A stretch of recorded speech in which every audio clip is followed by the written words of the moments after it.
Hello and welcome to the Dacia Duster Explorers YouTube channel. My name's Adam and I'm one of the Dacia Duster Explorers. In these videos you'll see myself and other explorers driving green lanes, commonly known as the hobby of green laning. Some of these lanes can be easy, some can be incredibly difficult if not dangerous, but all offer a beautiful feeling of escapism. If you have any doubt about the green lane you're driving, get out and walk the lane first, making a mental note of places to turn around a period and thinking about strategies to overcome difficult sections, because reversing after a failed attempt to get along the lane can be incredibly difficult and very risky. We abide by the Green Lane Association Glass Code of Conduct for driving these lanes and respect all others using the lanes, including horse riders and walkers, as we all have a part to play in keeping these routes open for everyone.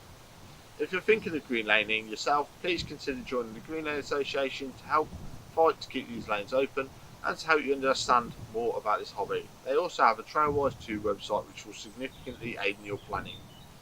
Please don't forget to like and subscribe to the YouTube channel to get updates on new videos and check out our previous massive video collection.